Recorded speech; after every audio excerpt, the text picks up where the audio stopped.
ना देखो इलेक्ट्रोस्टैटिक्स ले रहे टाइप 1 लिखे हैं। ये टाइप 1 में जो डिफिकल्टीज आप लोगों ने भेजे हैं सबके मिक्स करके हमने ये क्वेश्चन लिखे, एक एक क्वेश्चन सॉल्व करते जाएंगे। तो इलेक्ट्रोस्टैटिक्स के डिफिकल्टीज ले रहे हैं। पहला क्वेश्चन है फिफ्थ वाला, टाइप 1 यानी चार्ज एंड कूलम्ब्स लॉ, उसका फिफ्थ वाला देख रहे हैं। क्वेश्चन सामने रखना और देख लेना कैसे सॉल्व कर रहे हैं, एक एक टिक करते जाएंगे फिर या मिटाते जाएंगे वहां से जैसे जैसे होते जाएंगे।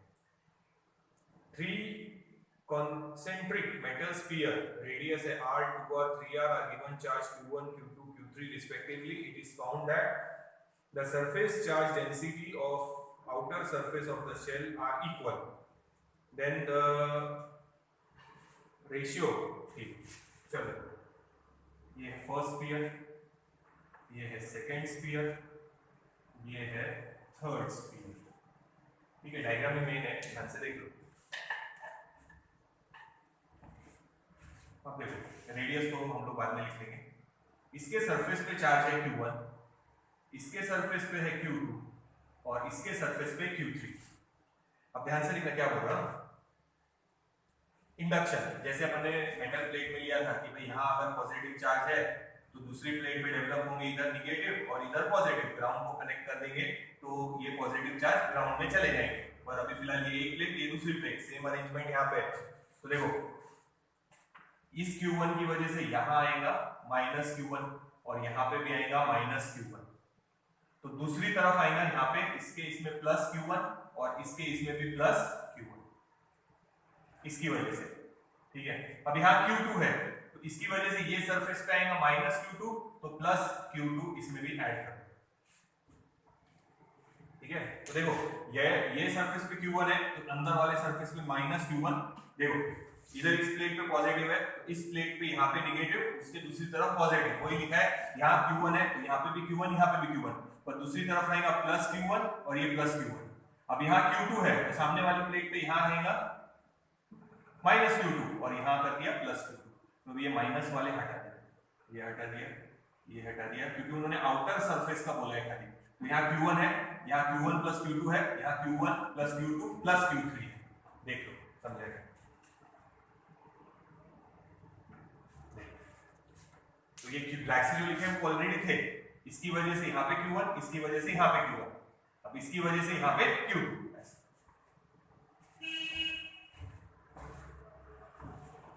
देखो तो सरफेस चार्ज डेंसिटी सेम है, रेडियस है r, 3r, sorry 2r and 3r, तो वो लिख लेते। देखो सिग्मा का फॉर्मूला पहले वाले के लिए, charge upon area 4 pi r square, दूसरे वाले के लिए Q1 plus Q2, charge total upon area 4 pi twice r square, ये मिटा देंगे ना थोड़ा सा यहाँ लिख देंगे, प्लस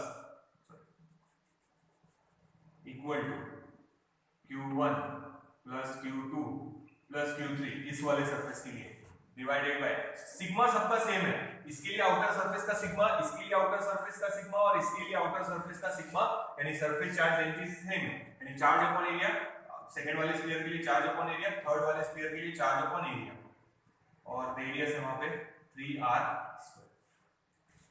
तो यहाँ Q1 प्लस Q2, यहाँ Q1 plus Q2 plus Q3, जो कैंसिल होता है वो कैंसिल कर दो, यहाँ बचेगा Q1, यहाँ बचेगा Q1 plus Q2 divided by, ये स्क्वायर बचेगा, यहाँ स्क्वायर चाहिए, तो ये r स्क्वायर कैंसिल हो गया, यानी 2 स्क्वायर 4, यहाँ बचेगा Q1 plus Q2 plus Q3 divided by 3 square 9, बाकी सब कैंसिल। इसको सिंपलीफाई करें, इन दोनों को ले रहे हैं, 4Q1 is equals to Q1 plus Q2, so Q2 is equals to thrice Q1, एक निकल गया ये।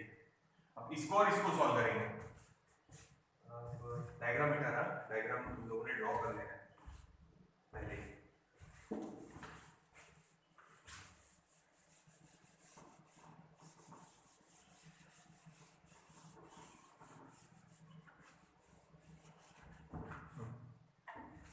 पहले हम लोगों ने इन दोनों को इक्वेट किया, अब इसको और इसको इक्वेट करेंगे।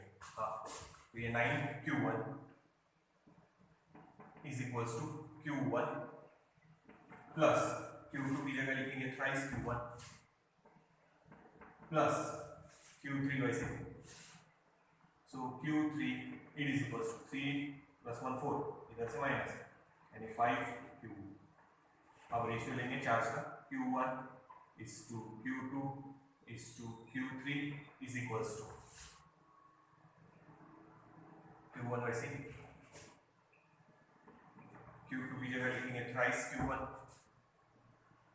और Q3 की जगह लिखेंगे 5Q1। Q1 Q1 Q1 cancel, 1 is to 3 is to 5। देखो फिफ्थ वाला सॉल्व हो गया और उसका आंसर आएगा बी वाला ऑप्शन आएगा। तो एक अपना हो गया फिफ्थ वाला, उसको मिटा देते हैं। अब इसके बाद लेते हैं एट्थ वाला, ये नोट डाउन करो, मिटा रहे इसको।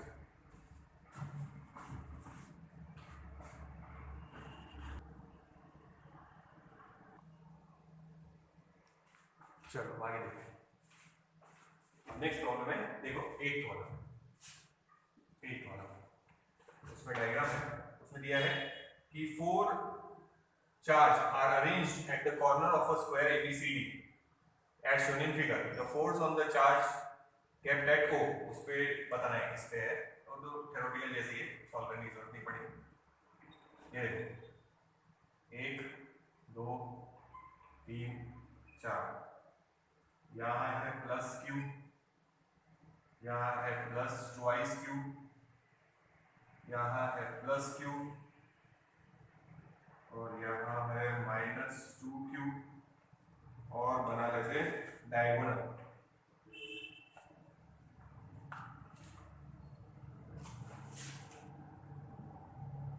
यहाँ पे है अपना पॉइंट O जिसपे एक चार्ज लाके रखेंगे।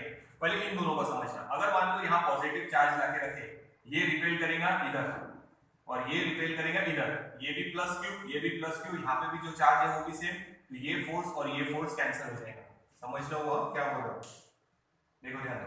यहाँ पे मान लो हमने यूनिट पॉजिटिव प्लेस चार्ज लाके रखा, प्लस Q इसको रिपेल करेगा इधर, ये एरो दे दिया इधर, ये भी प्लस Q रिपेल करेगा इधर, ये भी प्लस Q Q0, ये भी plus Q Q0, both the force are equal in magnitude, opposite in direction, तो इन दोनों का फोर्स एक दूसरे को कैंसिल, इसीलिए ये भूल जाते हैं, ये छोड़ दो, ठीक है। अब बचे दूसरे दो चार्ज, रिजल्टेंट निकाला ना, ये दो, वही पॉइंट बीच में जहां डायगोनल इंटरसेक्ट हो रहे थे, यहाँ पे रखा है। अब हमने पॉजिटिव चार्ज समझो, यूनिट पॉजिटिव टेस्ट चार्ज, ये निगेटिव है तो उसको अपनी तरफ अट्रैक्ट करेंगे, ये पॉजिटिव है, देखो ये दोनों सेम थे पॉजिटिव, ये पॉजिटिव है ये निगेटिव है, अब ये उसको रिपेल करेगा, यानी देखो अब दोनों फोर्स इधर वाली डायरेक्शन है, तो फोर्स की डायरेक्शन हो गई, ये क्या नाम दिया है BD, तो BD की डायरेक्शन में फोर्स है अलोंग BD, तो सी आंसर आएगा along the diagonal BD, B से लेके D की तरफ है दोनों, इस पे फोर्स, इधर वाला और इधर वाला फोर्स जो था ये, वो हम लोगों ने कैंसिल कर दिया, ये दो फोर्स का रिजल्टेंट देखो ये डायरेक्शन में आ रहा है, यूनिट पॉजिटिव टेस्ट चार्ज अपनी तरफ अट्रैक्ट करेगा, ये रिपेल करेगा, तो दोनों फोर्स एक ही डायरेक्शन में आ रहे देखो, तो it will be along B, resultant force will be along B। बस इतना ही करना था, इसमें कोई सॉल्व करके दिखाना नहीं है। तो ये हमारा 8th वाला भी हो गया, देखिए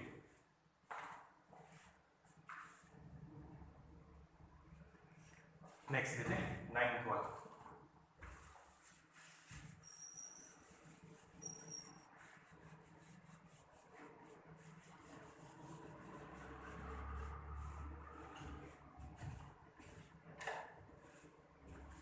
देखो 9th वाला,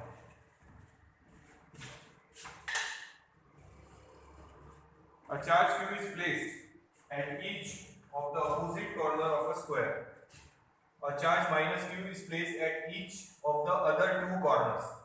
If the net electric force on charge Q, ठीक है चलो बना, ये कॉर्नर पे रखा है Q, ये अपोजिट कॉर्नर पे Q, यहाँ पे स्मॉल Q, यहाँ पे भी स्मॉल Q, इस पे ले लेते फोर्स, पहले इसका फोर्स इधर पॉजिटिव पॉजिटिव, इसका फोर्स इधर, और दोनों सेम रहेंगे, देखो ये small Q into capital Q, ये स्मॉल Q कैपिटल Q, तो ये फोर्स है F, ये फोर्स है F, तो रिजल्टेंट इधर आएगा डायगोनल √2f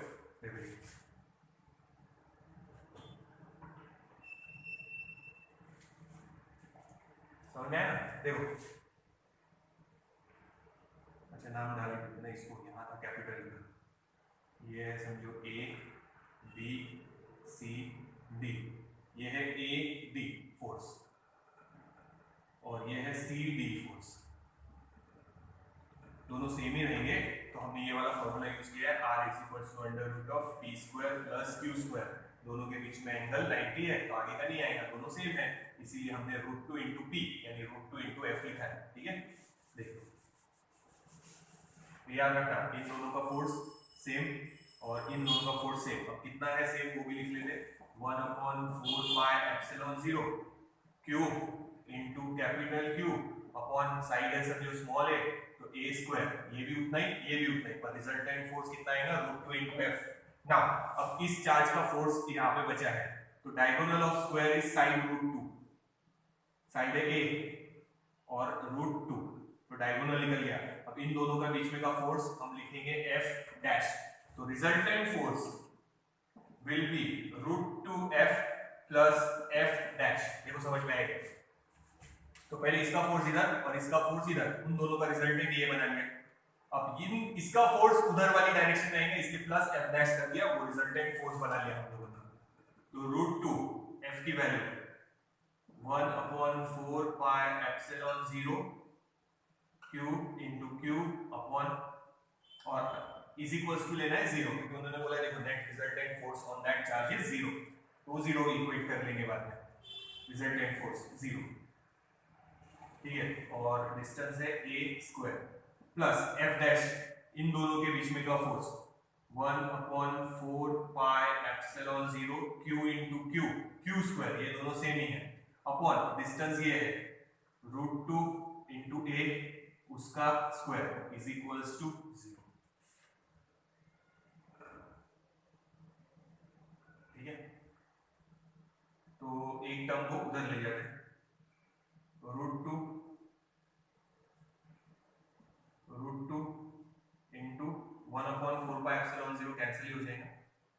अच्छा ठीक है, नहीं लिखो तो चलेगा ना, 1/4πε0 उधर जाके 0 कर देंगे या कैंसिल कर देंगे, चलो लिख देते 1/4πε0 q × q अपॉन a², इधर आ गया माइनस, ये उधर ले गए 1/4πε0 q² अपॉन नीचे आ गया √2 का स्क्वायर 2 और इसका a² माइनस है 1/4πε0 कैंसिल, a² कैंसिल, जो बचा है वो यहाँ लिख लेते हैं √2 q × q, इधर √2 q × q, इधर बचा है q² upon 2 minus q² upon 2, एक q कैंसिल इधर भी, और अपने रेशियो वैल्यू निकालना है कैपिटल Q अपॉन ये स्मॉल q, ये इधर multiply -2 √2 and this is the final 2 √2। ठीक है, फिर से देखो एक फोर्स ये एक फोर्स ये दोनों सेम है तो उनका रिजल्टेंट ये लिखा है √2f, और अब इसमें इधर वाला फोर्स भी आएगा तो ये वाली डायरेक्शन में दो फोर्स होंगे तो उसको f' को ऐड कर दो और उनको इक्वल टू लेना है 0 क्योंकि उन्होंने नेट रिजल्टेंट फोर्स 0 बोला है। अब इसका डिस्टेंस और इसका डिस्टेंस भी सेम है, चार्ज भी सेम है, इसलिए फोर्स सेम ये रख लिया वहां पे, और √2f कैसा है वो समझ गया ना। हाँ, उसके बाद ये वाला डिस्टेंस है a√2, ये √2 है उसका स्क्वायर। तो ये नंबर्स में मिक्स मत करना है, यहाँ पे करना है। तो ये हो गया हमारा 9th वाला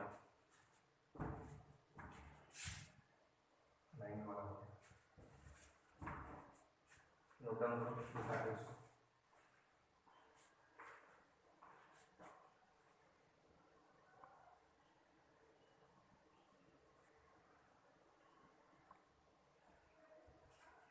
अब देखो 11th वाला,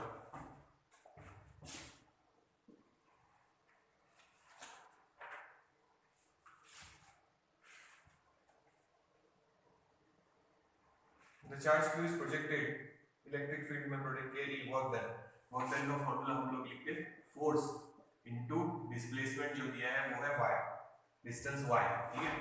नाउ फोर्स का फॉर्मूला q इंटू ई और into y, electric force, electrostatic field intensity, electric field intensity is force experience by unit positive test charge. तो F is equal to E into Q, तो E Q Y, ये हो गया answer, यानी A option.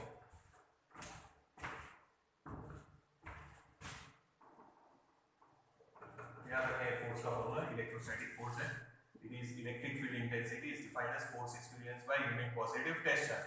So F is equal to E into Q, ये force और ये displacement. 11th वाला हो गया, 13th वाला देखो।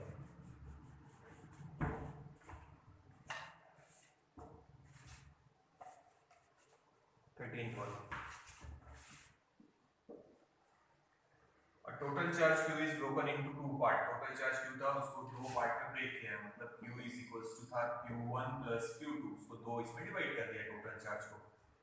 They are placed at a distance r from each other।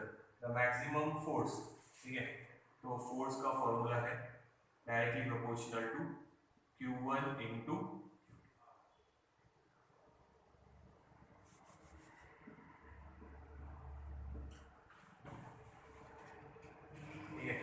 यहाँ से F is directly proportional to Q1, यहाँ से डालेंगे, देखो आंसर डालो,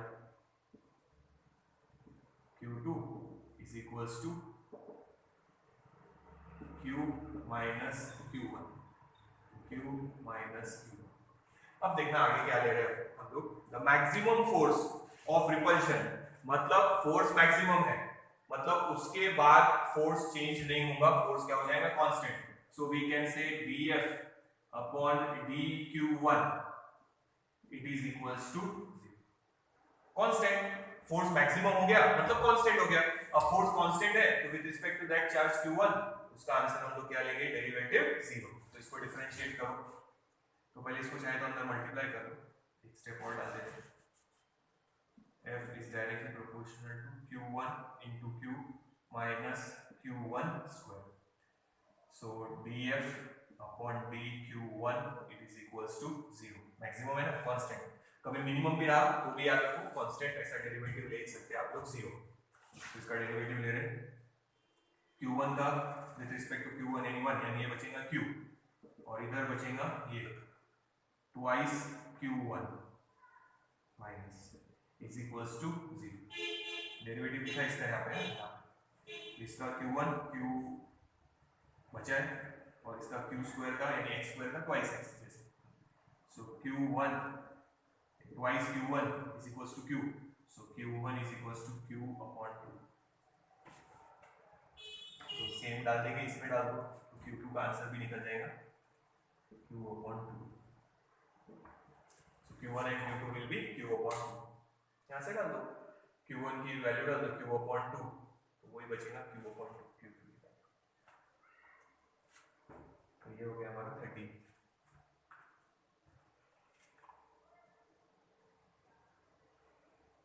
14th वाला हम लोग सबसे लास्ट में देखेंगे क्योंकि उसमें थोड़ा एडजस्ट करना पड़ेगा। तो ये 13th वाला हम लोग याद रखना, directly proportional to the product of the charges q2 की वैल्यू डाल दिया। अब फोर्स मैक्सिमम है मतलब उसके बाद चेंज नहीं हो रहा, यानी उसका डेरिवेटिव कांस्टेंट है तो 0 with respect to charge q1। Derivative लिखा, q1 का आंसर निकला, q2 का यहाँ से निकला, सेम वही है ना।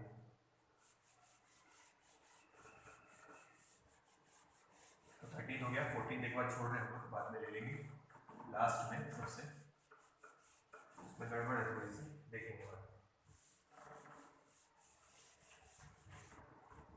13 हटा देते हैं, 14 ले लेते हैं, 16 ले लेते हैं।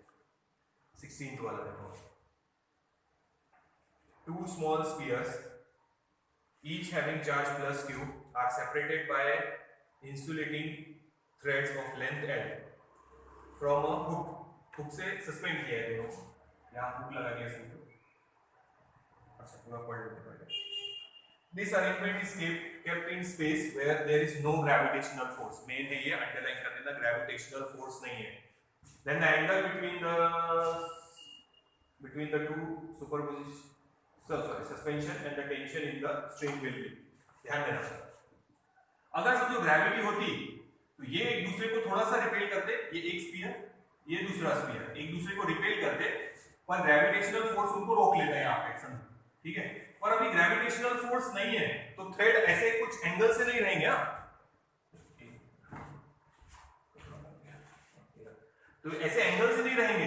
अब ग्रेविटी है ही नहीं तो ये है हुक और एक स्फीयर इधर और एक स्फीयर इधर और डिस्टेंस रहेगा एल और एल, तो एंगल हो गया 180 डिग्री। एक आंसर। फोर्स का फॉर्मूला 1/4 पाई एप्सिलॉन 0। चार्ज कैसे डिनोट किया है, कैपिटल क्यू से डिनोट किया है, ये क्यू और ये Q, Q square upon twice L square. एक आंसर हो गया 180 डिग्री और फोर्स का आंसर। अगर ग्रेविटी नहीं है तो वो अपने मैक्सिमम इस पे चले जाएंगे, बाइंडेड है एक दूसरे से, इससे ज्यादा दूर वो नहीं जा सकते। क्यों नहीं जा सकते, बाइंडेड है। ग्रेविटेशनल फोर्स होता तो शायद वो ऐसे रहते, ऐसे, क्योंकि सिर्फ इलेक्ट्रोस्टैटिक फोर्स नहीं होता तब ग्रेविटेशनल फोर्स भी एक्ट होता, तो उनके बीच में एंगल ये रहता, 180 नहीं रहता। पर अभी ग्रेविटेशनल फोर्स है, सॉरी ग्रेविटेशनल फोर्स नहीं है तो मैक्सिमम लेंथ तक रिपेल करती है वो, तो 180 डिग्री एंगल है। और ये वाला तो देखो कौन सा मैच हो रहा, ए ऑप्शन मैच हो जाएगा। डिस्टेंस हो गया यहाँ से हुक तक एल और दूसरे का भी एल, तो टोटल डिस्टेंस हो गया उनके बीच में ट्वाइस। देख ले एक बार फिर बेटा, तो ये 14 मीटर है, 14 रह गया, 16 हो गया। देख लो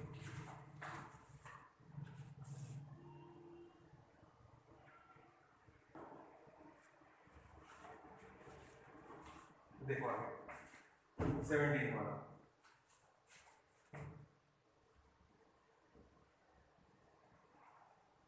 A solid sphere of radius r1 and volume charge density। देखो ये है solid sphere, solid है ना, volume charge density, रो वो भी चेंज हो रही, रो 0 अपॉन r के हिसाब से ऐसे चेंज हो रही है, कांस्टेंट नहीं है, हर जगह इक्वल डिस्ट्रीब्यूशन नहीं है, इसका मतलब is encircled by a hollow sphere of radius r2 with negative surface charge density sigma such that the total charge in the system is 0।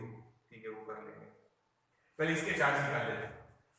देखो ध्यान देना, ये सॉलिड स्फीयर है, पूरा का पूरा सॉलिड, तो इसकी एक स्ट्रिप कंसीडर करेंगे जिसकी थिकनेस है dr और रेडियस है small r, so charge is equals to, integration लेंगे, पहले स्मॉल dq निकाल लेते हैं इस स्ट्रिप के लिए, इतनी सी स्ट्रिप के लिए निकालते हैं। तो इसका वॉल्यूम कैसे निकालेंगे, area 4 pi r square into thickness dr, तो ये निकल गया उस पतले स्ट्रिप का जो होलो स्फीयर जैसा एक स्ट्रिप बनेगी वो, उसका वॉल्यूम। अब टोटल चार्ज के लिए इसको इंटीग्रेट कर देंगे, रेडियस है 0 से लेके r1, ठीक है, और इंटू करेंगे यहाँ पे रो, क्योंकि ये वॉल्यूम इंटू रो, तो ये है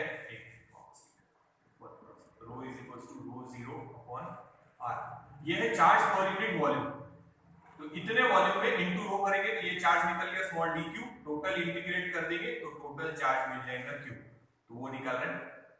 इसको सॉल्व कर लेते हैं, पहले फिर से देख लो, यूनिट वॉल्यूम पे इतना चार्ज, तो ये जो वॉल्यूम निकाला है हमने इस इमेजिनरी हॉलो स्फीयर के जैसा कट कर लिया उसमें से, जिसकी थिकनेस है dr और रेडियस है r, तो उसका वॉल्यूम हो गया 4 pi r square into dr, ये एरिया इनटू थिकनेस यानी वॉल्यूम हो गया, और इनटू रो कर दिया तो ये निकल गया चार्ज उस पे dq, फिर टोटल के लिए हमने इंटीग्रेट कर दिया, तो 4 कांस्टेंट, पाई कांस्टेंट, रो कांस्टेंट, अब सॉरी रो कांस्टेंट है, रो 0 की वैल्यू डालनी पड़ेगी, तो ये बचा है integration of r square dr into rho की वैल्यू डालो, रो 0 अपॉन r, अब रो 0 बाहर निकाल लो, 4 पाई रो 0, एक r कैंसिल, तो integration of r dr, so 4 pi rho 0, r square upon 2, तो डायरेक्ट लिख रहे हैं, लिमिट कहां तक है देखो r1 तक रेडियस, सो r1 स्क्वायर अपॉन, ये हो गया एक स्फीयर का चार्ज q1 जो सॉलिड है। अब दूसरे वाले का जो उसके राउंड है हॉलो स्फीयर, तो इसको एक बार हटा देते हैं, अब काम करेंगे। ये सॉलिड स्फीयर, उसके बाद ये हॉलो स्फीयर, उसकी सरफेस चार्ज डेंसिटी नेगेटिव, तो चार्ज Q2 अपॉन उसकी रेडियस देखो क्या दिया है R2,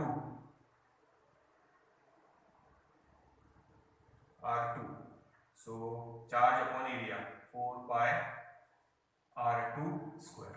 देख लो तो उसके बाद देखो आगे क्या होगा,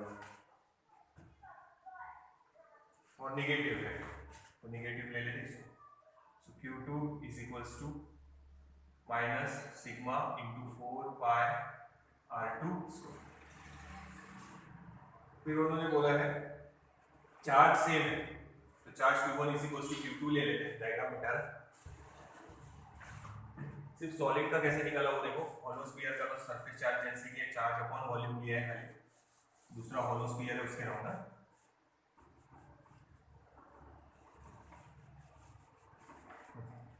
चार्ज सेम ले रहे हैं, ये 4 pi rho 0 R1 square upon 2 it is equals to sigma into 4 pi R2 square.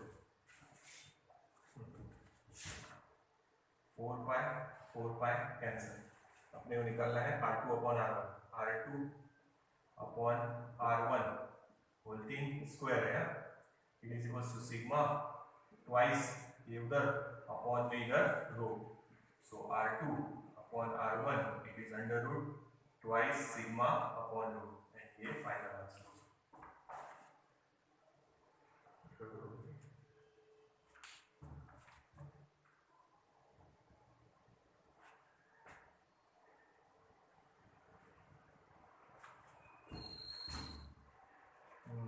R2 upon R1 चाहिए उल्टा करके उसको, ठीक है वापस लेंगे, ये R2 इधर ही लिखते हैं, R2 square upon R1 square, इधर R1 कर दिया, ये अपॉन में आ जाएगा तो रो 0 अपॉन में है ट्वाइस सिग्मा, मैंने उल्टा कर दिया, so R2 upon R1 it is under root rho 0 upon twice, मैंने R1 अपॉन R2 में ले लिया था, R2 वही रखा है, अपॉन में R1 कर दिया, ये सिग्मा इधर कर दिया, तो ये फाइनल आंसर। पहले ये निकाला चार्ज, ये उसका चार्ज, दोनों को इक्वेट कर लो, ये हो गया हमारा 70। इसके बाद लेंगे हम 23 वाला,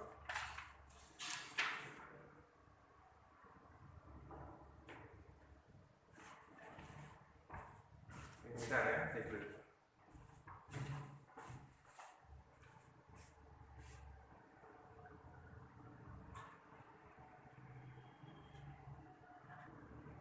अब देखो 23,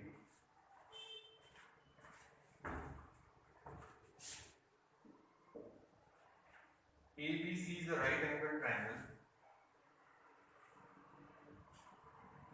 ABC is a right angle triangle, AB is 3, BC is 4, ये B एंगल 90 डिग्री दिया है, फ्री चार्ज यहाँ है 15, यहाँ B वाले पे है 12 और यहाँ है -20।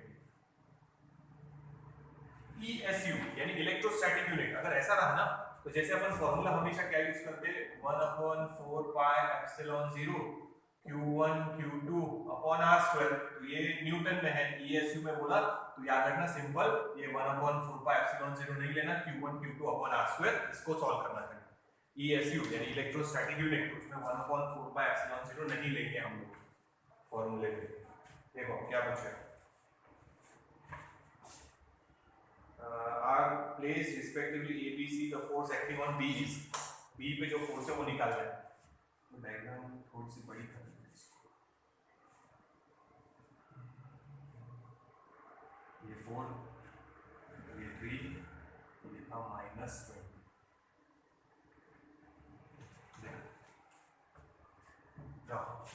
यहाँ पे B पे फोर्स जो एक्ट होगा, ये नेगेटिव है ये पॉजिटिव है, उसको अपनी तरफ अट्रैक्ट करेगा यानी इधर फोर्स, ये पॉजिटिव है ये पॉजिटिव है यानी रिपेल करेगा, तो ये एक फोर्स है F1 और ये एक फोर्स है F2, दोनों के बीच में एंगल 90 और रिजल्टेंट फिर ये डायरेक्शन में, ठीक है। सो पहले हम निकालते हैं F1 इसके और इसके बीच में ये 12 माइनस 20, माइनस लेना नहीं, मैग्नीट्यूड ही लेंगे क्या, माइनस ले भी सकते कोई प्रॉब्लम नहीं, पर 4 से निकाला ना, ये 4 स्क्वायर, यानी ये भी CGS में ही रखना है, 4 स्क्वायर 16, तो इसको सॉल्व करो, 4 3 एंड 4 5, ये आ गया 15 CGS में टाइम। F2 याद रखना, यहाँ पे हमने सिर्फ फॉर्मूला इतना लिया है Q1 Q2 upon R square, बस 1/4πε0 नहीं लेना, क्योंकि ESU में बोला है इलेक्ट्रोस्टैटिक यूनिट, तो 1/4πε0 लेने सॉल्व करना, CGS यूनिट है और डिस्टेंस भी सेंटीमीटर में रखना। अब इन दोनों के बीच में 15 12 दोनों चार्ज, 15 12 अपॉन डिस्टेंस दोनों के बीच में का 3 स्क्वायर 9, तो ये आएगा 3 5 12 यानी 20। देखिए पर अपने को निकालना है resultant force, so F is equals to under root of, ये रिजल्टेंट है इसका और इसका, F1 square plus F2 square, it is under root 225 plus 400 यानी रूट 625 यानी 25 ES, सॉरी टाइम 25 टाइम, तो ये आ गया 25 टाइम आंसर फाइनल, तो ये हमारा हो गया 23।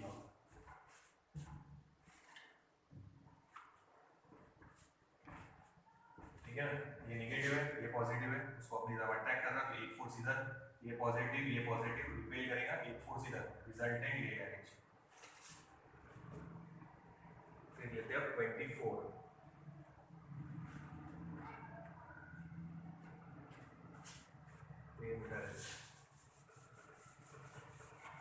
जितने लोगों ने भेजा है उनके सबकी डिफिकल्टी हमने ले लिया है, सॉर्ट आउट कर लिया उसमें, सबके है उसमें। नेक्स्ट देखो 24, अब वो जो स्फीयर दो चार्ज वाले लिए थे वैसे ये देखो, शायद 2 small spheres are suspended by 2 insulating threads. पहले केस में जब ग्रेविटी नहीं था तो दोनों एकदम एक दूसरे से दूर चले गए थे 180 डिग्री, अब ग्रेविटेशनल फोर्स है देखो, तो एक स्फीयर यहाँ है एक स्फीयर यहाँ है, हाँ चार्ज कितना है वो देखो, 2 small spherical balls, each of charge is 10 microcoulomb, तो चार्ज है 10 माइक्रोकूलम, 10⁻⁵ कूलम कन्वर्ट करके लिख लिया, are separated by 2 insulating thread of equal length 1 metre, ये लेंथ 1 मीटर, ये लेंथ 1 मीटर,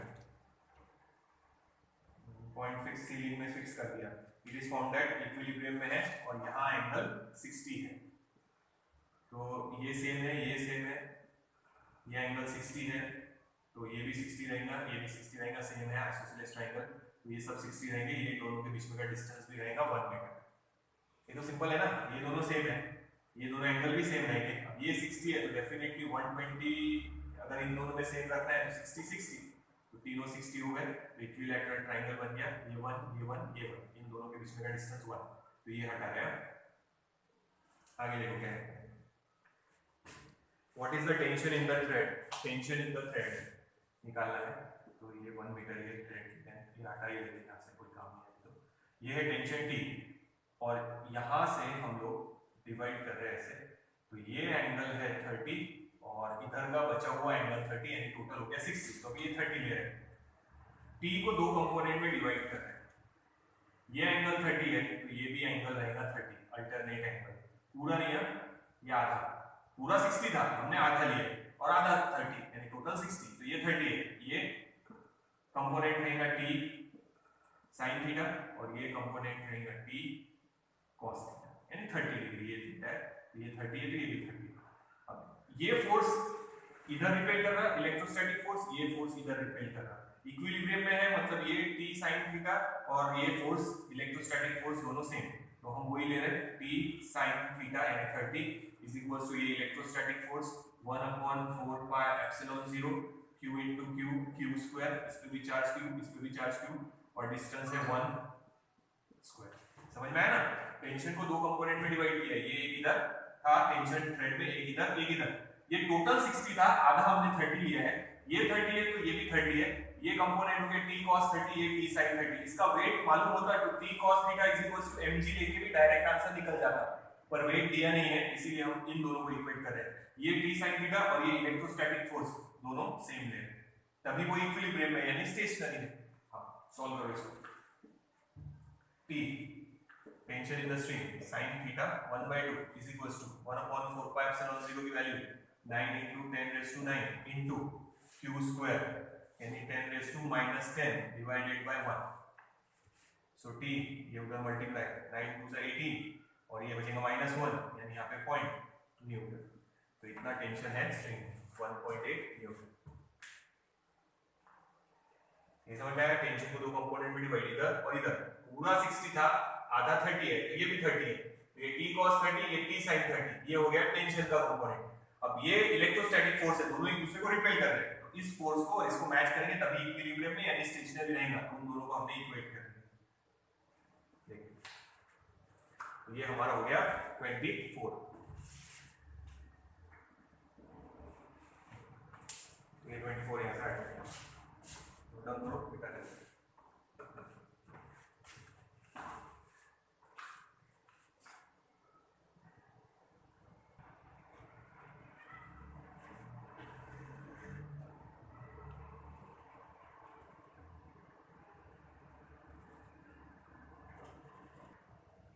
नेक्स्ट देखो 29।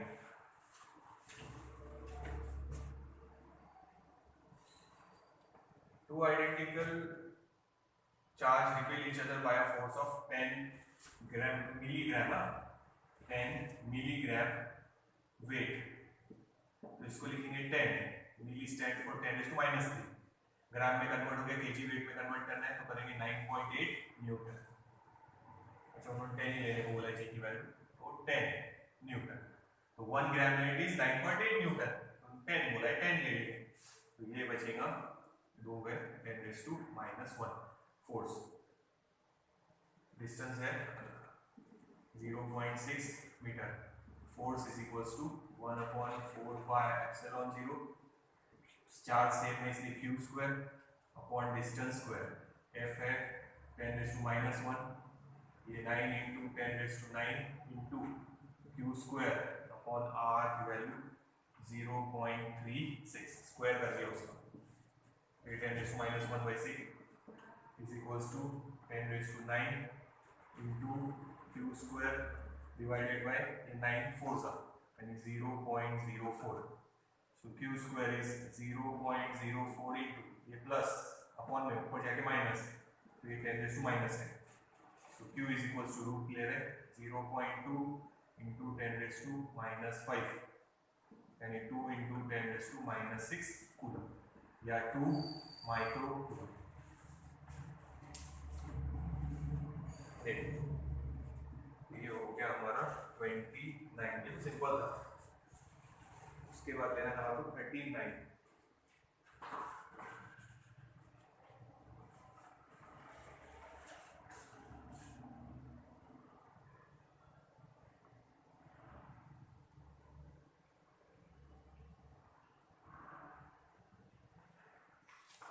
देखो 39 हुआ,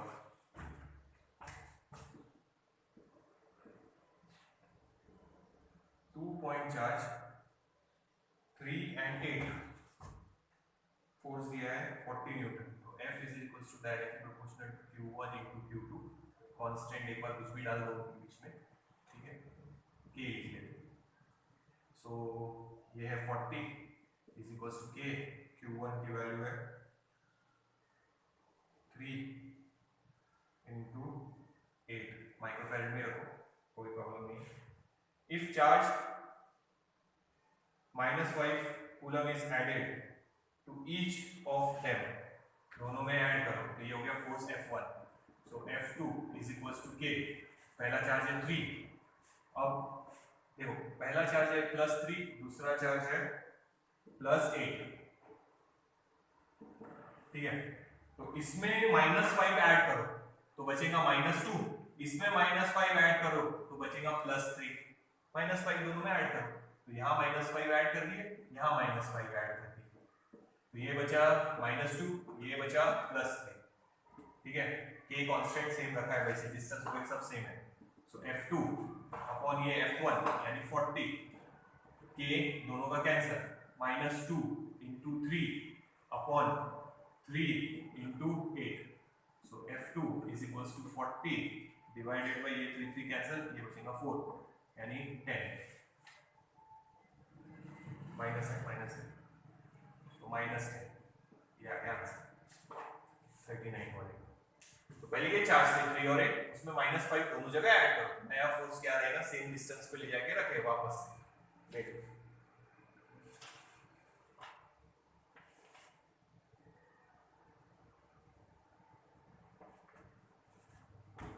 दूसरा लेते 39 वाला, ये बेटा रहेगा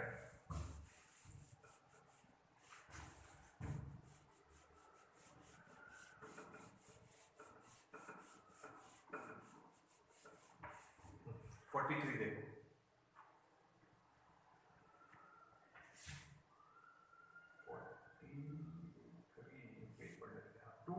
small conducting sphere equal radius, radius same है, पहले चार्ज है 10 और 20, सो फोर्स रहेगा F1 दिया है देखो 1/4πε0, पहला चार्ज है 10 माइक्रोकूलम, तो माइक्रोकूलम भी दे देते क्योंकि रेशियो से सॉल्व करेंगे इसको, अभी जैसे किया सेम वैसे ही टाइप का है देखो, और ये है -20, ये डिवाइडेड बाय डिस्टेंस r²। फिर देखो if they are brought in contact, पहले क्या था एक -5 दोनों को ऐड किया था, अब ऐसा नहीं है। तो ये देखो ये है 10 और ये दूसरा है -20, अब इन दोनों को टच करना है और फिर से सेपरेट करना है। तो टच करने के बाद दोनों में एवरेज चार्ज जाएगा, अगर दोनों सेम है तो एवरेज चार्ज कितना रहेगा 10 plus -20 divided by 2, it is -10 divided by 2 यानी -5, तो इस पे -5 आ गया और इसमें भी -5 माइक्रोकूलम, -5 माइक्रोकूलम।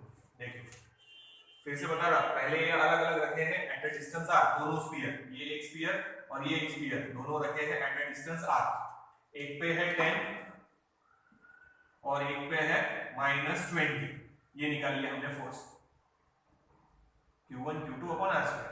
फिर इन दोनों को टच करना है, टच करेंगे तो चार्ज डिस्ट्रीब्यूट होंगे, अब स्फीयर सेम रेडियस के है तो चार्ज इक्वली डिस्ट्रीब्यूट होंगे, तो एवरेज ले लो दोनों का 10 प्लस -20 डिवाइडेड बाय 2 यानी आया -5, तो इस पे भी -5, इस पे भी -5।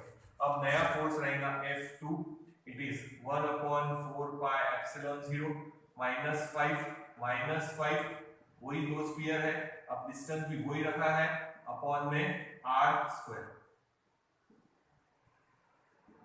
नया फोर्स है F2, तो निकालना क्या है अपने को F1 upon F2, so F1 upon F2 will be 1/4πε0 और r² कैंसिल, ये बचा 10 इंटू -20, नीचे ये -5 माइनस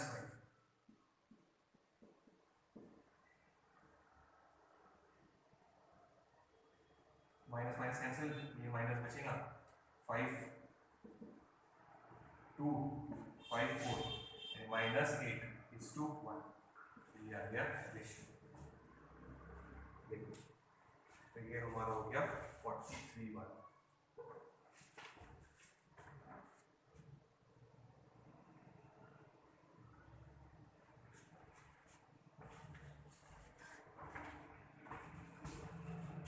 देखो टोटल करो कितने मीटर है।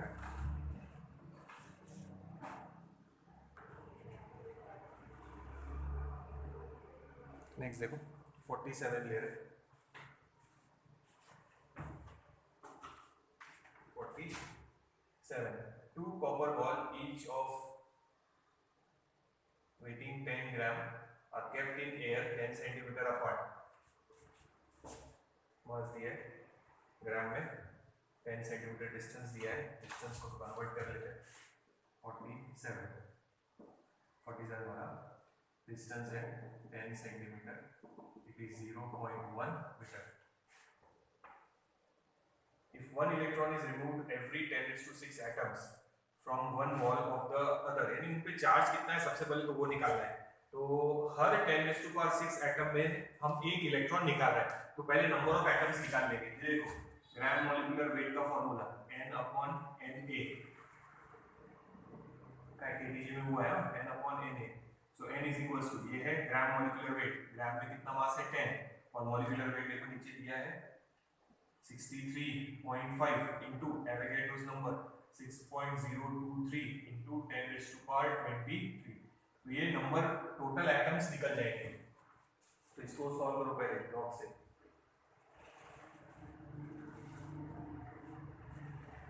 लेगा 9.48 इनटू 10⁻22।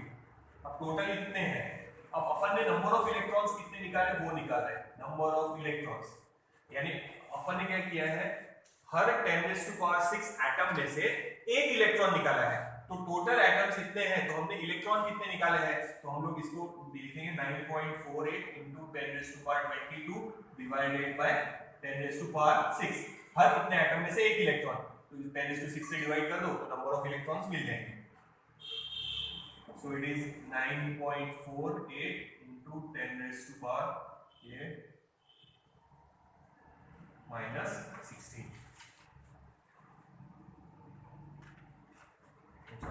+16।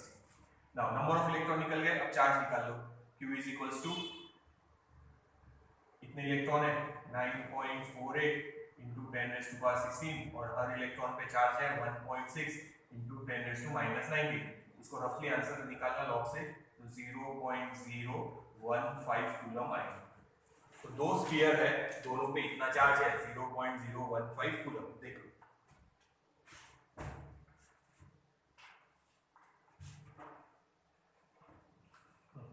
इतना नोट कर लो, दिखा रहे। तो याद रखो, पहले हमने टोटल नंबर ऑफ एटम निकाले 10 ग्राम, इतने टोटल नंबर ऑफ एटम निकल गए 10 ग्राम। अब उसमें से कितने इलेक्ट्रॉन निकाले, वो 10⁶, हर 10⁶ एटम में से एक इलेक्ट्रॉन। तो टोटल एटम इतने डिवाइडेड बाय 10⁶ का दिया, मतलब इतने इलेक्ट्रॉन निकाले। अब इतने इलेक्ट्रॉन निकाले मतलब चार्ज कितना निकला है, इतना। इसको 1.6 इनटू 10⁻⁻19 से मल्टीप्लाई करो, तो ये आंसर आ गया। इसको रफली 10 कंसीडर करो तो 0.016 आएगा। तो देख लो, ठीक है। अब फाइनल आंसर ऐसे निकालेंगे, F is equals to 1/4 pi epsilon 0, दोनों पे charge same, upon r²। So 9 into 10⁻⁹ into 0.015², और डिस्टेंस ये है 10⁻⁻²। इसको सिंप्लीफाई करेंगे तो वो आंसर आएगा 2 इनटू 10⁸ न्यूटन। इसको देखिए,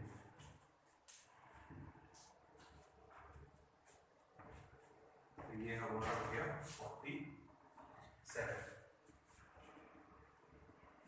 48 लेते हैं।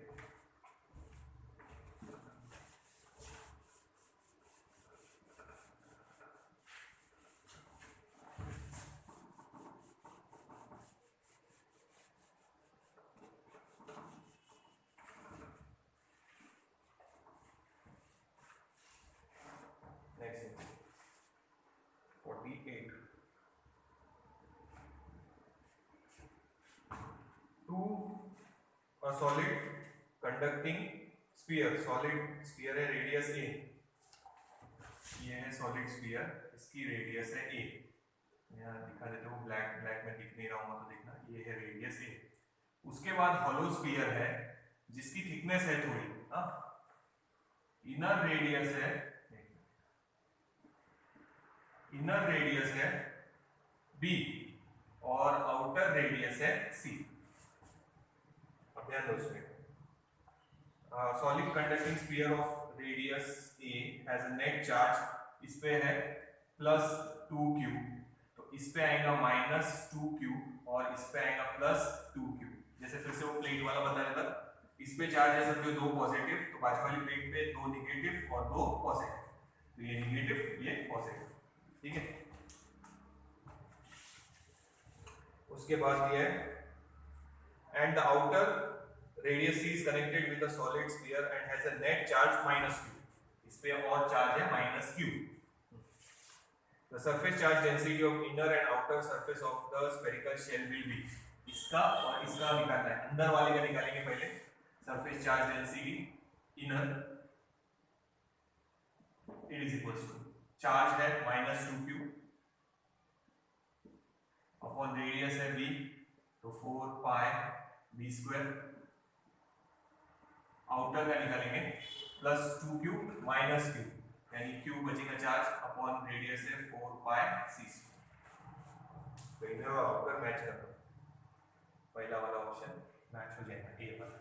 सो ये हो गया हमारा 48।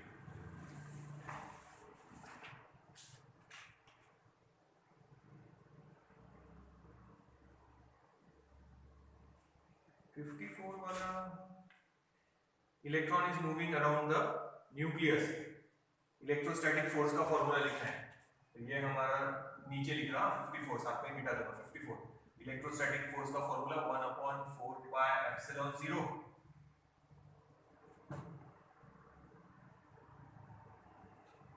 न्यूक्लियस हाइड्रोजन एटम ही है, एक प्रोटॉन और एक electron, upon distance square r square. So it is 1/4 pi epsilon 0, और इसकी जगह उन्होंने k लिखा है, so k e square upon r square. अब हम इसको लिखेंगे वेक्टर फॉर्म में। अगर यहाँ यूनिट वेक्टर लिखा तो यहाँ r स्क्वायर बराबर है, बट अगर हम वेक्टर यहाँ r लिखे तो हमारे को यहाँ करना पड़ेगा r क्यूब। ठीक है, तो देखो कौन सा आंसर मैच होगा, सी वाला। माइनस साइन ले लो सामने, दिस इज माइनस। तो अगर यहाँ यूनिट वेक्टर r होता तो यहाँ r स्क्वायर सही था, पर हमने यहाँ वेक्टर r लिखा है तो नीचे करना पड़ेगा r क्यूब। वेक्टर फॉर्म में समझाया भी है ये बहुत बार, देखिए माइनस माइनस साइन, ये अलग है, ये अलग है, ये था 48, ये 54 है। नेक्स्ट नीचे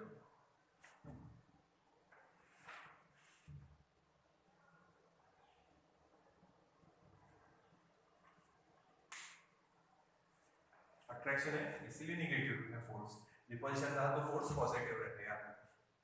ये हमारा 54 में हो गया, 59 लेते हैं, नोट डाउन कर लो।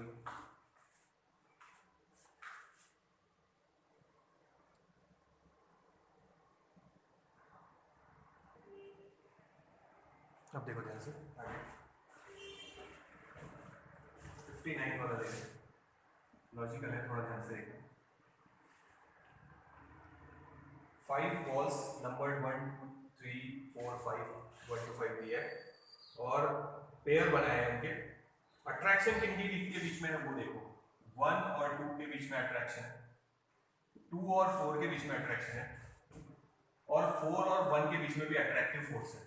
पर अट्रैक्शन श्योर नहीं रहता, क्योंकि अट्रैक्शन या तो अनलाइक चार्ज होंगे, मतलब एक स्फीयर पे पॉजिटिव चार्ज है, एक स्फीयर पे नेगेटिव चार्ज है, तो भी एक दूसरे को अट्रैक्ट करेंगे। हाँ, अगर ये न्यूट्रल भी है तो भी एक दूसरे को अट्रैक्ट करेंगे।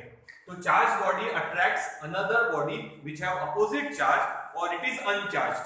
तो अट्रैक्शन में इतना अपन श्योर नहीं है, ठीक है, रिपल्शन में श्योर रहते हैं। ये है अट्रैक्शन।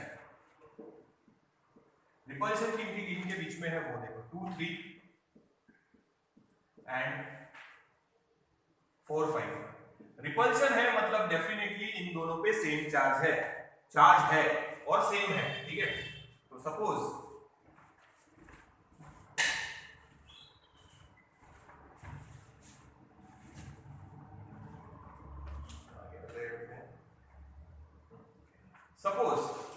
इस पे पॉजिटिव है, इस पे पॉजिटिव है, तभी रिपल्शन पॉसिबल है, या दोनों पे नेगेटिव होगा। अपन ये नहीं बोल रहे कि पॉजिटिव भी लेना है, नेगेटिव भी ले सकते हैं।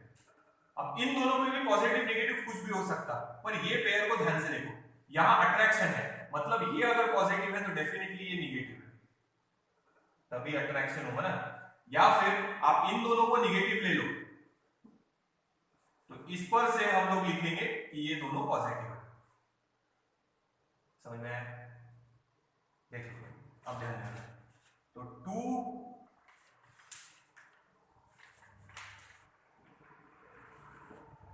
ठीक है, अब 2 नेगेटिव ले रहे हैं, कोई भी लॉजिक ले सकते हैं। पहले वाला हमने जो इधर पॉजिटिव लिखा था, इधर नेगेटिव लिखा था, वो भी ले सकते हैं, या ये दोनों पॉजिटिव है तो ये दोनों नेगेटिव, वैसे भी ले सकते हैं। तो 2 है नेगेटिव, 3 तो है नहीं, 4 है पॉजिटिव, आगे बराबर अट्रैक्शन। अब 2 निगेटिव है यहां पे देखो, और वो इसको अट्रैक्ट कर रहा, और 4 पॉजिटिव है वो भी इसको अट्रैक्ट कर रहा। अगर इस पे कोई चार्ज होता तो, अगर इस पे समझो पॉजिटिव होता तो यहाँ अट्रैक्शन बराबर है, पर ये पॉजिटिव ले ले तो रिपल्शन होना चाहिए था। इसका मतलब जो 1 वाला है, यानी पॉजिटिव चार्ज भी उसको अपनी तरफ अट्रैक्ट कर रहा, निगेटिव चार्ज भी उसको अट्रैक्ट कर रहा, मतलब 1 पे कोई चार्ज नहीं है, वो न्यूट्रल। देखो तो फिर से देखो, इन दोनों को निगेटिव लो, इन दोनों को पॉजिटिव भी ले सकते हैं, इन दोनों को मान लो मैंने निगेटिव ले लिया, पॉजिटिव भी ले सकते हैं। अगर ये दोनों निगेटिव है, हाँ, तो 2 निगेटिव है और इन दोनों के बीच में अगर अट्रैक्शन है तो डेफिनेटली ये पॉजिटिव ले लो, क्योंकि यहाँ है तो ये दोनों पॉजिटिव। तो मैंने लिख लिया ये निगेटिव है, ये पॉजिटिव है।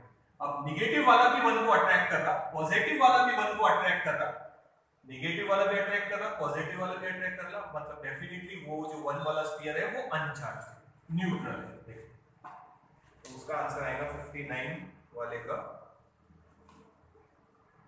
Neutral, no charge. देखो तो ये हो गया हमारा 59। अब लेते हैं हम लोग 61। नोट डाउन करो, लॉजिकल है वो समझना पड़ेगा। 59 हो गया उसको।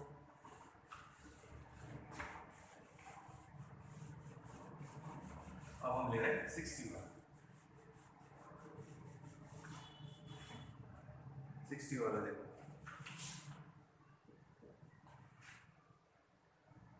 equal charge q are placed a b c d, length a है, the magnitude of force on the charge b will be, हुआ है पहला, देख लेते फिर से एक बार। सब जगह चार्ज सेम है, ये है a, ये b, ये c, ये d, यहाँ पे है q, यहाँ पे है q, यहाँ पे है q और यहाँ पे भी q, और साइड है a, सभी साइड a है। देखो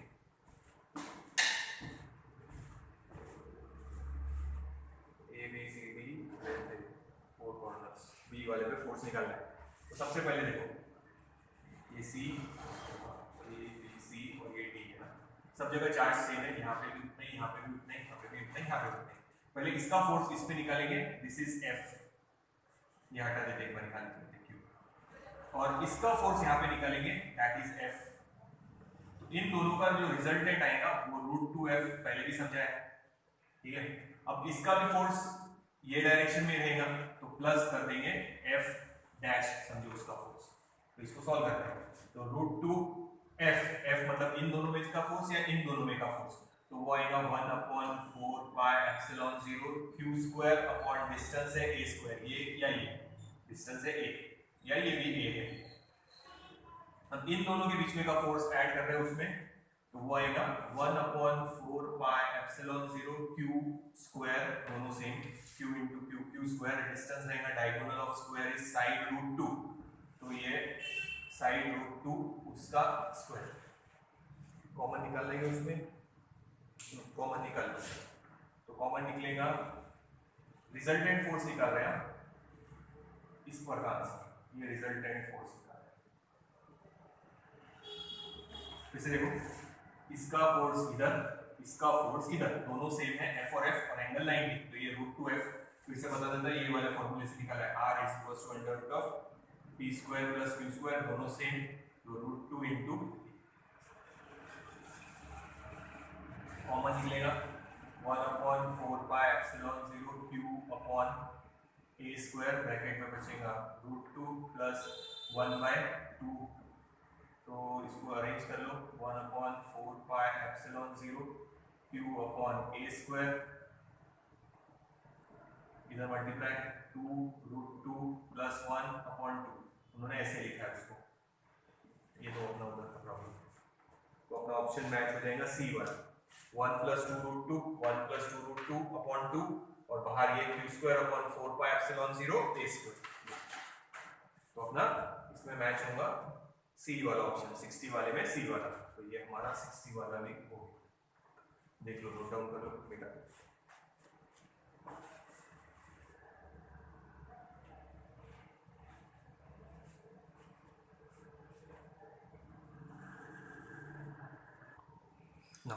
नेक्स्ट देखो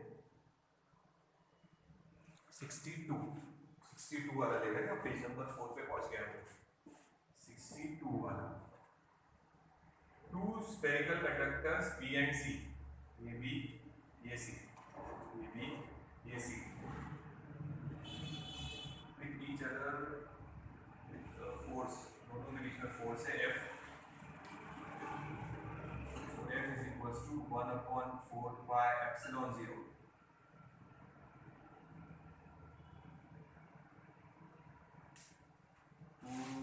Spherical conductors B and C having equal radius same है and carry equal charge लिख देते हैं, यहाँ लिखते Q और यहाँ पे भी लिखते Q, तो ये हो गया Q स्क्वायर अपन जो भी डिस्टेंस होगा वो R square. This is equation number 1। आगे देखो बोला है a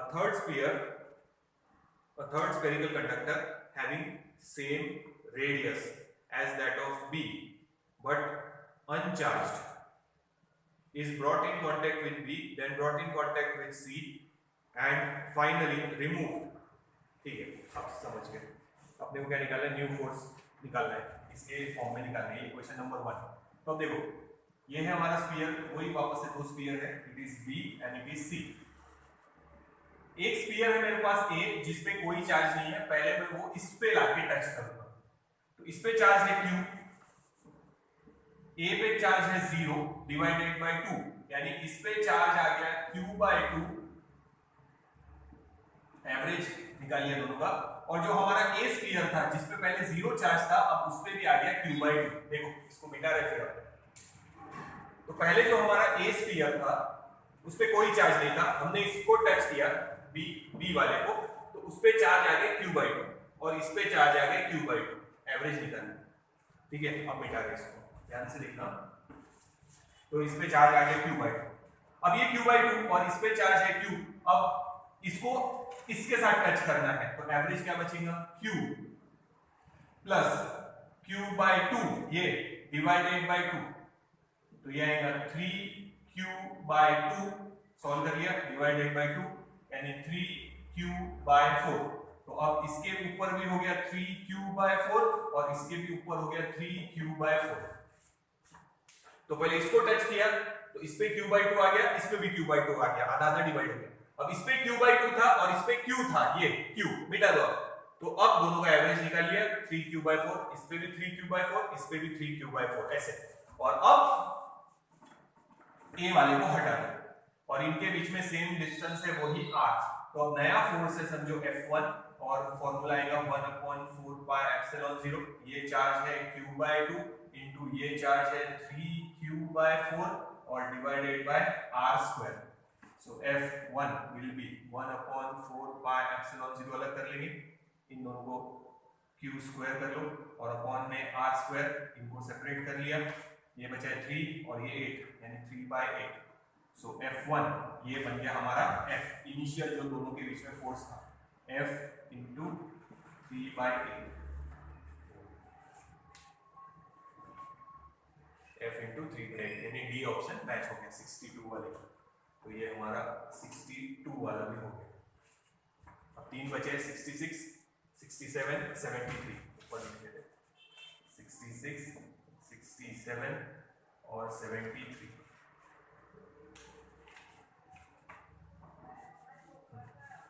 वो 3 बचे बस, नोट डाउन करो 62 फिर 66 बचे।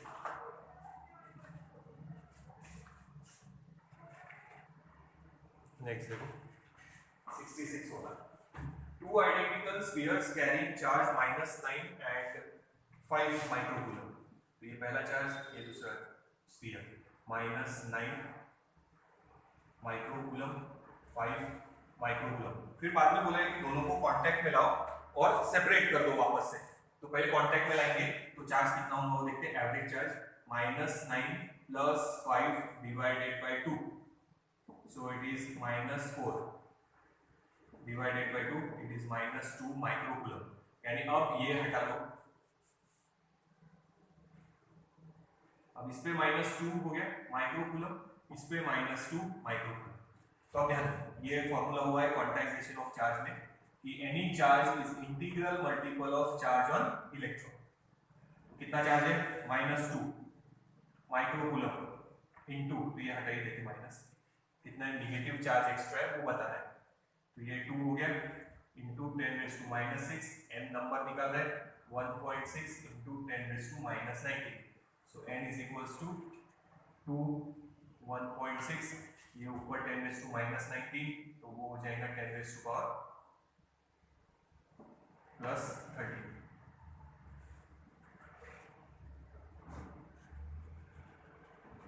इसको सॉल्व कर लेते, 20 डिवाइडेड बाय 60 यानी 4 5 4 4 यानी 1.25 इंटू 10⁻13। निगेटिव है ना, मतलब इलेक्ट्रॉन्स एक्स्ट्रा एक्सेस है, इलेक्ट्रॉन एक्सेस है, इलेक्ट्रॉन इन एक्सेस,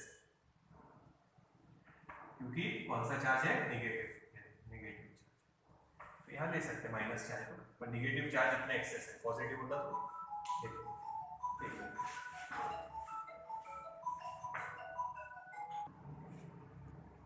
तो ये याद रखोगा, निगेटिव चार्ज है मतलब कितने एक्सेस इलेक्ट्रॉन है, 1.25 इंटू 10⁻13 इलेक्ट्रॉन एक्सेस में है, यानी बी ऑप्शन मैच हो जाएगा। तो ये हमारा हो गया 66। देखिए उसके बाद ले रहे हैं हम लोग 67।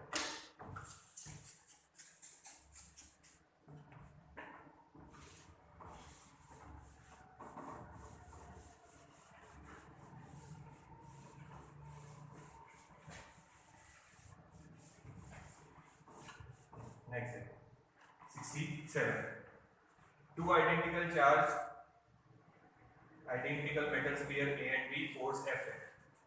तो ये है पहला, ये है दूसरा, ये डिस्टेंस है समझो R, इस पे चार्ज Q, कैपिटल Q भी ले सकते हैं, और इस पे भी चार्ज Q। फोर्स का फॉर्मूला आएगा 1/4πε0 Q²/R²।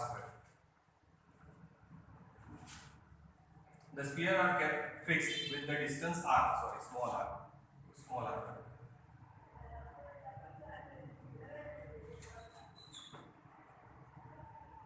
A third identical uncharged sphere is brought in contact with A and then placed at the midpoint A and B.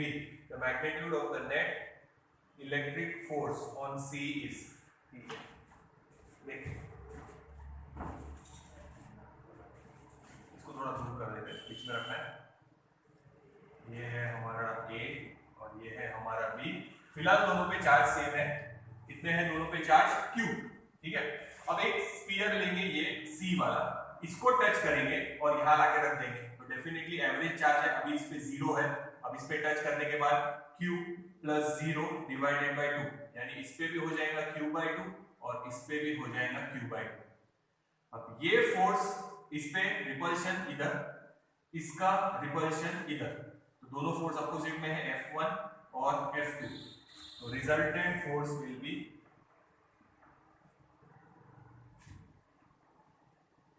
F2 minus F1, common निकलेगा 1/4πε0, और डिस्टेंस इन दोनों के बीच में का हो जाएगा R/2, वो भी कॉमन निकाल लेते हैं, R/2², और चार्ज अंदर ही रखेंगे,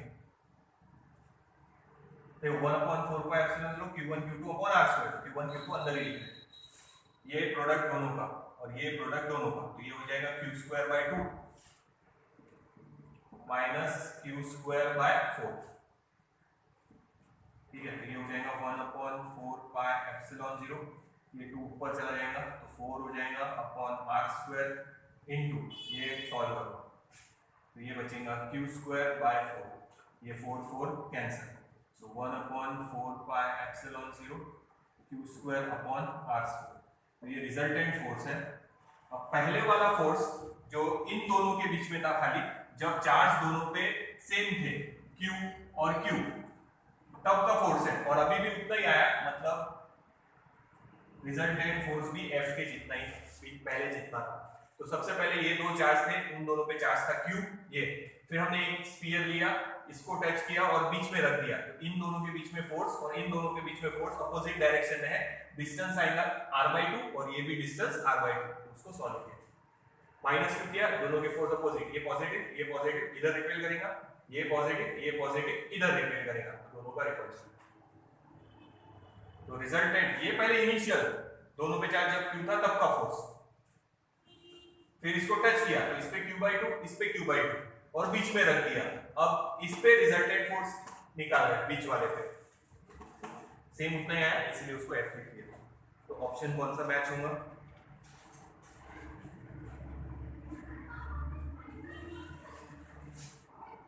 वाले का ऑप्शन देखो कौन सा मैच होगा। 67 का ए एफ मैच हो जाएगा। अब 73 किसने पूछा है नाम नहीं पता था, पर उसने गॉस थ्योरम देखा ही नहीं होगा, फिर इसका मतलब फिर से देख लो। Total flux is equals to, Gauss theorem था 1/ε0 times the total charge enclose इतना, और शुरुआत कहां से किया था उसके डेरिवेशन की, E dot ds is equals to आया था आंसर q/ε0। तो ये हमारा हो गया 73 वाले का ऑप्शन मैच हो गया, ए वाला ऑप्शन मैच हो गया। ठीक है, तो ये हमारा टाइप 1 के पूरे हो गए। एक 14th वाला छोड़ा है, उसको देखेंगे बाद में। तो टाइप 2 नेक्स्ट वीडियो में लेंगे हम।